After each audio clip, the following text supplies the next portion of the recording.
Hello,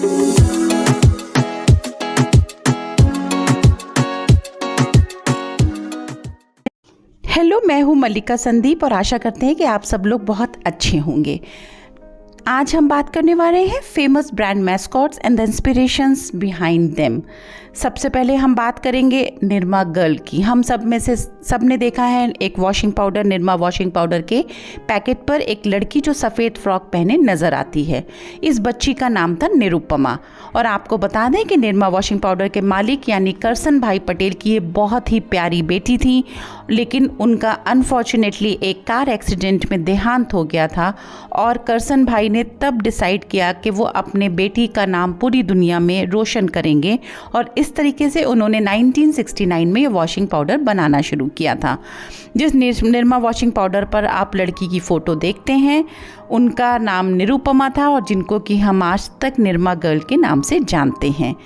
अब बात करते हैं बिस्किट्स की।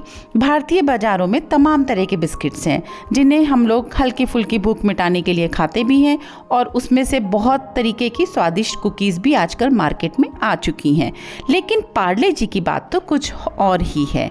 हमने अपने बचपन से पार्ले जी बिस्किट्स खाए हैं और अभी तक हम पार्ले जी बिस्किट्स को बहुत इन्जॉय करते हैं। पार्ले जी की बिस्किट के रैपर पर हमें एक प्यारी सी बच्ची दिखाई देती है जिसे लेकर लोगों ने खूब चर्चा की। ये जो तस्वीर थी वो लेकर हमेशा 3 महिलाओं के नाम सामने आते रहे, जिनमें से पहली है नागपुर की नीरू देशपांडे, दूसरी गुंजन गंडानिया और तीसरी सुधा मूर्ति जी जो कि नारायण मूर्ति जी की वाइफ हैं। इनमें से सबसे बड़ा दावा नीरू देशपांडे जी के नाम को लेकर किया गया था। मीडिया में जब इस तरह की खबरें फैलती रहीं तो मजबूरन पार्ले के प्रोडक्ट मैनेजर को सामने आना पड़ा, और उन्होंने साफ तौर पर कह दिया कि पैकेट पर दिखने वाली बच्ची की तस्वीर का वास्ता किसी से नहीं है, ये एक काल्पनिक प्रतिकृति है। मगन लाल दहिया नामक एक चित्रकार द्वारा 60 के दशक में इस तस्वीर को बनाया गया था। लेकिन ये प्यारी सी बच्ची अभी भी पार्ले जी के बिस्किट के रैपर पे हमें दिखती है, और हम सब लोग पार्ले जी बिस्किट खाना बहुत पसंद करते हैं। तीसरी बात हम करने वाले हैं हमारी फेमस अमूल गर्ल की। अमूल के लोगों में पोल्का डॉट फॉक पहने एक पोनीटेल करी हुई बड़ी प्यारी सी बच्ची नज़र आती है, जिसको कि हम बटर गर्ल भी कहते हैं और अमूल गर्ल भी कहते हैं।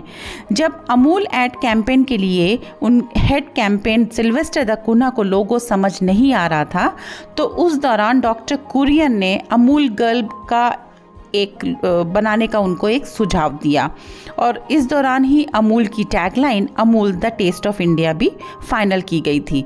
अब सिल्वेस्टर द कुन्हा को एड कैंपेन का सब्जेक्ट तो बहुत मिल चुका था, बहुत ही इंटरेस्टिंग सब्जेक्ट मिल चुका था, लेकिन विज्ञापन बनाने के लिए वो जब तैयारी में लगे तो उन्होंने पूरे देश भर से बहुत सारी बच्चियों की तस्वीरें मंगाई, और इस तरीके से उन्होंने कम से कम 700 से अधिक तस्वीरों को देखा, लेकिन उनमें से एक भी बच्चे या बच्ची की तस्वीर उनको इस एड के लिए परफेक्ट नहीं लग रही थी।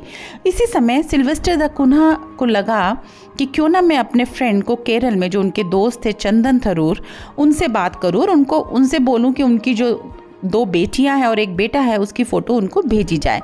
तो सिल्वेस्टर ने अपने दोस्त चंदन को फ़ोन करके कहा कि आप अपनी बड़ी बेटी की पहली फ़ोटो मुझे भेजिए, जिनका नाम शोभा था, और मैं उसको अमूल के विज्ञापन में लेना चाहता हूँ। लेकिन चंदन जी बड़े हैरान हो गए कि मेरी बेटी का अमूल में मतलब इतनी बड़ी कंपनी के विज्ञापन में कैसे जा सकती है, लेकिन उन्होंने सोचा कि चलो लेट्स गिव अ ट्राई। तो इस तरीके से शोभा जो है वो चुनी गई इस एड कैंपेन के लिए, अमूल के लिए। और जो शोभा जी थी वो चंदन थरूर की सबसे बड़ी बेटी थी। उनकी दूसरी बेटी का नाम स्मिता है, और जबकि बेटे का नाम शशि है, और शशि ये वही शख्स है जिन्हें आज पूरी दुनिया शशि थरूर के नाम से जानती है।